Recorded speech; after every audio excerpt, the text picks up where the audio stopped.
Sir Laxman గారు, చెప్పండి. మీరు అనేక డిబేట్లో ఇవన్నీ తేలే కాదు సచ్చే కాదులే అని అంటుంటారు.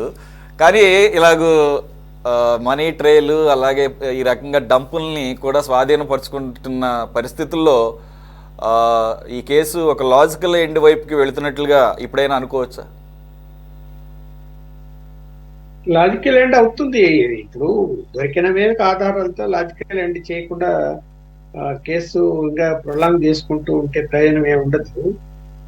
కాకపోతే ఇక్కడ ఎవరెన్ని చెప్పినా లిక్కర్ కి సంబంధించినటువంటి కుంభకోణం జరిగింది. దాంట్లో ఎవరు ఎన్ని వాదనలను చేసుకొని అయితే ఎన్ని ఆధారాలు దొరుకుతాయి, ఎవరు దొరుకుతారు, ఎవరు తప్పించుకుంటారని చూడాలి. ఎందుకు అంటే అంత నగదు ట్రాన్సాక్షన్ జరిగింది కాబట్టి.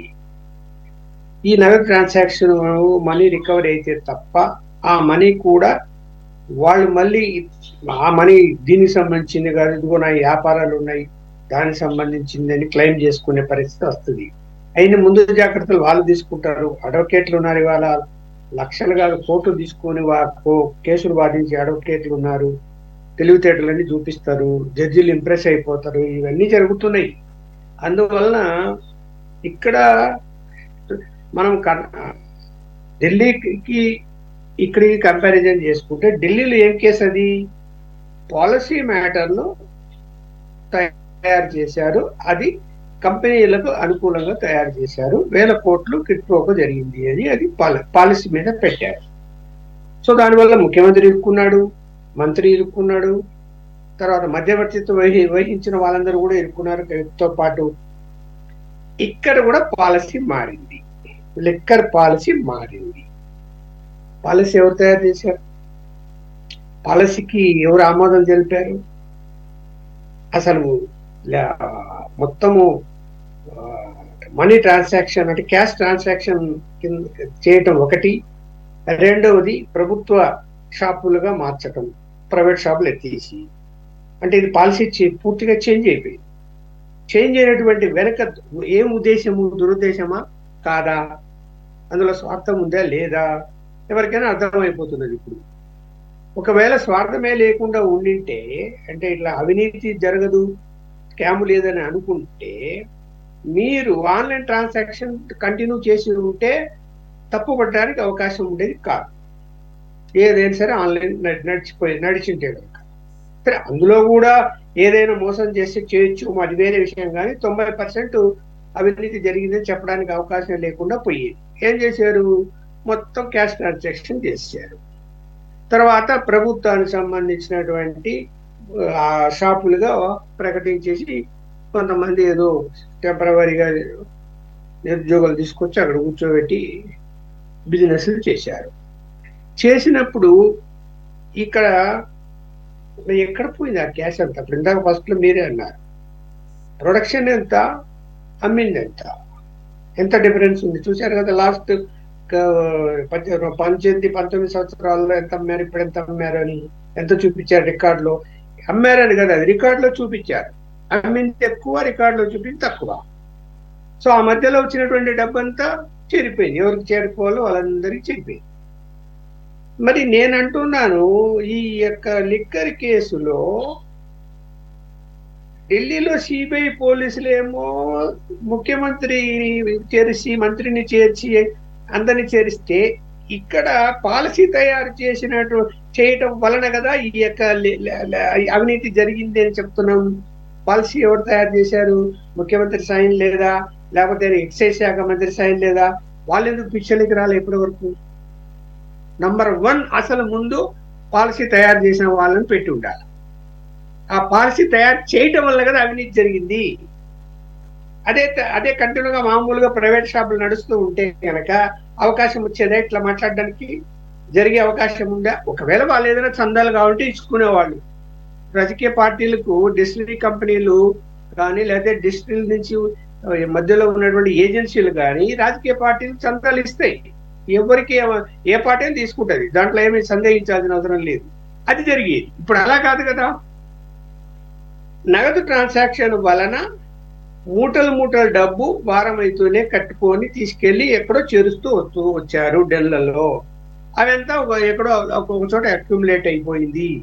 తర్వాత అది ఎవరు చేరాలనో వారికి చేరిపోయింది అని ఒకటి, ఎన్నికల్లో కూడా ఖర్చు పెట్టేశారని ఇంకొకటి అని నడుస్తుంది. ఇది మరి ఇంతకు కారణం కావడానికి అసలు కారకులు ఎవరు అనే దాని మీద ఈ వాటికి కూడా కేసు లేదు. పెడతారు లేదో నాకైతే తెలియదు, చూడాలి ఏం చేస్తారని. రెండోది, ఇందులో మనీ లాండరింగ్ కూడా ఉందని ఈడీ కూడా ఎంటర్ అయ్యే పరిస్థితులు వచ్చాయి. ఈడీ కూడా వెరిఫై చేస్తున్నదని సమాచారం ఉంది. అదే జరిగితే కేసు సిబిఐకి పోవాలి. ఇప్పుడు అది అంత సులభంగా తేలదు లెక్క. సిబిఐకి ఇస్తేనే బెటర్, కొంతవరకైనా తేలుతుంది లెక్క. కాకపోతే ఏంటంటే రాజకీయ కారణాల వల్ల జగన్మోహన్ రెడ్డి గారికి కేంద్రానికి ఇంకా మంచి సంబంధాలు ఉన్నాయి, సిబిఐకి ఇస్తే మేనేజ్ చేసుకుంటాడు అని చెప్పి మాట్లాడుతున్నారు కొంతమంది. మనం ఏం చెప్పాలి దానికి? ఇంకా ఏం మాట్లాడగలుగుతాం మనం? అంటే సెట్ అయితే నిష్పక్షపాతంగా కేసు నడపగలుగుతుందా? సిట్ అయితే దర్యాప్తు చేసి అందరినీ వాస్తవాలని బయట పెట్టగలుగుతుందా? సిట్ ఎవరి కంట్రోల్లో ఉంటుంది? రాష్ట్ర ప్రభుత్వం కంట్రోల్లో ఉంటుంది కదా, వాళ్ళు చెప్పినట్టే వింటారు కదా. ఇక్కడ ఏ ప్రభుత్వం అయినా, నేను ఒక ప్రభుత్వం అనట్లే, గత ప్రభుత్వం అలాగే, ఈ ప్రభుత్వం అంతే, ఇంకో ప్రభుత్వం వచ్చినా అంతే. తప్పదని ఒక సిబిఐ రిటైర్డ్ అధికారి నాకు చెప్పింది ఏంటంటే అంటే, పొలిటికల్ సెన్సేషనల్ కేసుల్లో ఏ దాంట్లో కూడా వితౌట్ హెడ్ పర్మిషన్, అంటే డైరెక్టర్ పర్మిషన్ లేనిది ఏది చెయ్యకూడదు వాళ్ళకి తెలియకుండా. ఆయన డైరెక్టర్ పై వాళ్ళు ఎవరు ఉంటారు, ఇంకా వాళ్ళ పర్మిషన్ తీసుకొని చెప్పాలి వీళ్ళకు, వీళ్ళు చెయ్యాలి తప్ప వీళ్ళకంటూ ఫ్రీడమ్ అనేది లేదు అని చాలా స్పష్టంగా నాకు వివరించి చెప్పాడు. అది రాష్ట్ర ప్రభుత్వాలు కూడా అలాగే వర్తిస్తుంది. ఎవరు అధికారంలో ఉంటే వాళ్ళ చేతుల్లోనే ఉంటాయి సంస్థలన్నీ కూడా, ఇన్వెస్టిగేషన్ సంస్థలు. ఇవాళ ఇంత జరుగుతున్నప్పుడు మరి బాధ్యత గల మాజీ ముఖ్యమంత్రి జగన్మోహన్ రెడ్డి గారు ఎందుకు నోరెత్తడలే? తప్పుడు కేసులు పెడుతున్నారని మాట్లాడుతున్నాడు, కానీ అసలు ఆ పాలసీని తయారు చేయటంలో నేను తయారు చేశాను, లేకపోతే నేను చేయలేదు, లేకపోతే చేయటం వల్ల ఏమి అన్యాయం జరిగింది, న్యాయమే జరిగింది, ఎక్కడే అవినీతి జరగలేదు అని ఏమన్నా మాట్లాడుతున్నారా? తప్పుడు కేసులు పెడుతున్నారని మాత్రం అంటున్నాడు ఆయన. అంటే లేని కుంభకోణాన్ని క్రియేట్ చేసి అరెస్టులు చేస్తున్నారు అని అతని వాదన. అలాగే ఇప్పుడు మన మిత్రుడు అదే చెప్తున్నాడు, వైఎస్ఆర్సీపీ మిత్రులు అందరూ అదే చెప్తున్నారు. మరి వాళ్ళ 11 కోట్లు దొరికాయి హైదరాబాద్ లో. సరే, ఆర్గ్యుమెంట్ చెప్పుకోవచ్చు. తీగల కృష్ణారెడ్డి తనయుడు, ఆ తనయుడికి సంబంధించిన అది డెన్నది, అంటే అది అందులో ఆయన పేరు మీద ఉంది, అందులో దొరికాయి కాబట్టి ఆయనకు సంబంధించిన డబ్బు అది. ఆయనకు మస్తు వ్యాపారాలు ఉన్నాయి కాబట్టి ఆ డబ్బు ఆయనకు సంబంధించి తీసుకొచ్చి మాకు వంట కట్టి ఇక్కడ దొరికింది అని చెప్పి అప్పుడు పెట్టే వేశాడు కోర్టులో అని చెప్పి రాజు అని ఆయన వేశాడని చెప్పి చెప్తున్నారు. అలాగే మరి అందులో ఇంకో విషయం చెప్పాలి, ఆయనకు వీళ్ళకు సంబంధం ఏంటి లేదా అంటే, మరి ఏదైతే ఆ తీగల కృష్ణారెడ్డి కొడుకు ఉన్నారో ఆయనకు సంబంధించిన కంపెనీలలో ఈ రాజు వైపుకు అందులో వాటాలు ఉన్నాయి. సంబంధం లేకుండా వాటాలు ఎలా వచ్చాయి? ఉన్నాయి కదా. మరి ఇక్కడ వాదన చెప్పుకోవడానికి, తప్పించుకోవడానికి మనం ఎన్నైనా మాట్లాడచ్చు, కానీ క్యాష్ ఇటు దొరికింది కదా, క్యాష్ దొరికింది కదా, దాని సమాధానం ఇప్పుడు ఎవరు చెప్పాలి? ఇప్పుడు ఎవరో అరుణ్ ఆయన ఎవరో దుబాయ్ నుంచి వచ్చి ఆయన ఒప్పందించాడు కూడా ఆయన పట్టుకుంటున్నామని పోలీసులు చెప్తున్నారు అక్కడ ఉందేని.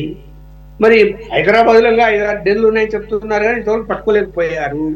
దొరకడం కష్టము, చాలా ఎత్తేస్తుంటారు అవన్నీ. ఇది ఫామ్ హౌస్ కాబట్టి అందులో ఉండిపోయింది, ఇది ఇక్కడికి ఎందుకు వస్తారులే అనుకున్నారేమో వాళ్ళు. దొరికిపోయింది మొత్తం మీద. సరే, కేసు బలమైంది, అది ఆ అమౌంట్. సరే, అవునా కాదా, మాదా కాదా, ఎవరిది అయినా తర్వాత సంగతి.